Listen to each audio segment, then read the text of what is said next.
मेरे साथ नगर से विधायक और राजस्थान के तत्कालीन मंत्री जवाहर सिंह बेडम जी इस समय भिवाड़ी मिलकपुर राजस्थान में आए हुए हैं। हम उनसे पूछते हैं कि सबसे पहले वो लोगों के लिए पहला कार्य कौन सा करेंगे यदि विभाग मिलता है कोई भी आपको।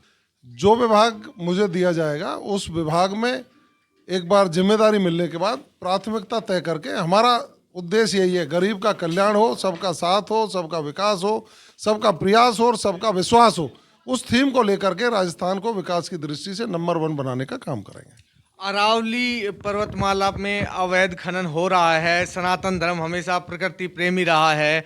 अरावली में जो अवैध खनन हो रहा है उस पर आपकी पार्टी की क्या प्रतिक्रियाएं रहेंगी? बिल्कुल आपने ठीक कहा। पिछली सरकार के कार्यकाल में कांग्रेस के नेताओं के संरक्षण में अवैध खनन खूब हुआ। यहाँ की संपदा को लूटा गया, यहाँ की संस्कृति को नष्ट किया गया, यहाँ अबलाओं की इज्जत लूटी गई, यहाँ तुष्टीकरण हुआ, मंदिरों को ढहाया गया।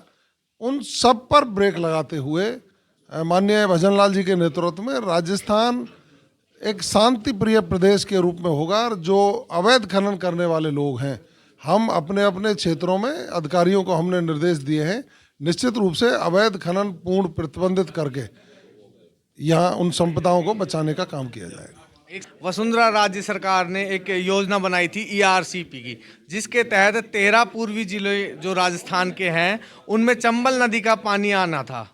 कितनी जल्दी चंबल का पानी अलवर भरतपुर को मिल पाएगा?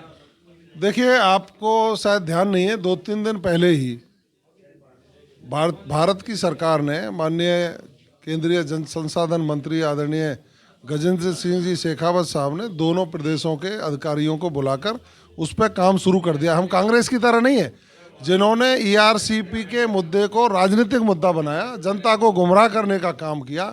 1 इंच उस पर काम किया नहीं और फाइलों को इधर से उधर टालते रहे। भारत सरकार से हमेशा उनको पत्र आए, मुख्यमंत्री जी को बैठक में बुलाया गया, खुद मुख्यमंत्री जी ने बैठक का बाइकाट किया, उसमें गए नहीं, जो जनता के हितों पर कुठाराघात था और जनता ने उनको सबक सिखाने का काम किया। सत्ता से पदच्युत किया, सत्ता से बाहर किया।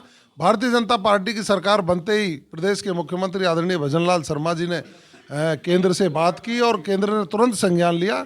हमारे जल संसाधन मंत्री आदरणीय गजेंद्र सिंह जी शेखावत साहब ने दोनों प्रदेशों के अधिकारियों को बुलाकर उस पर काम शुरू किया है। हमें उम्मीद है शीघ्र ही दोनों मुख्यमंत्रियों के साथ बैठक करके इन जिलों में पानी लाने का जल्दी से जल्दी काम शुरू होगा, ऐसी मेरी उम्मीद है।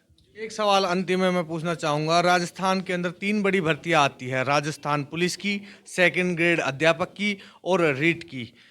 पहली बार इनका आयोजन भजनलाल सरकार कब तक करा देगी? अभी देखिए, मुख्यमंत्री जी सारे विभागों से चर्चा कर रहे हैं, समीक्षाएं चल रही हैं। कल ही मंत्रिपरिषद का गठन हुआ है, हम सब लोग बैठेंगे और बेरोजगारों को समय पर परीक्षाएं हों, परीक्षा में किसी प्रकार की पेपर लीक जैसी घटनाएं नहीं हों और जो उत्तम पढ़ाई करने वाले हैं, टैलेंटेड जो छात्र हैं, उनका उसमें सिलेक्शन प्राथमिकता के आधार पर हो, ये सुनिश्चित करने का काम किया। और मुख्यमंत्री जी का आभार व्यक्त करना चाहिए हमको।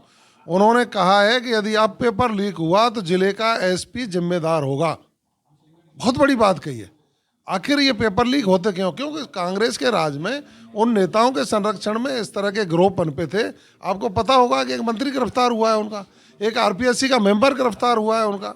और जिस तरह से कांग्रेस के लोगों ने इसमें लिप्त होकर के एक प्राइवेट लिमिटेड कंपनी बना करके छात्रों के, बेरोजगारों के हितों पर जो पेट पर लात मारने का काम किया था, उसको बंद करके न्यायिक प्रक्रिया के तहत पूरे लोगों को जो सक्षम है, जो उसके लिए पात्र हैं, उनको मौका देने का काम भजनलाल जी की सरकार करेगी।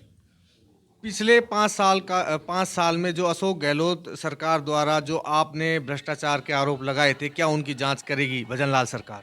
देखिए आगे आगे क्या होता है। जिन जिन ने माल मारा है ना, तिजोरियों में पैसा निकला है, सेक्रेटरीट में, सब सलाखों के पीछे होंगे, देखिए आप। तो ये थे मेरे साथ नगर से विधायक और राजस्थान के मंत्री जवाहर सिंह बेडम। मिलते हैं अगली वीडियो में, तब तक के लिए जय भारत, जय हिंद, जय राजस्थान।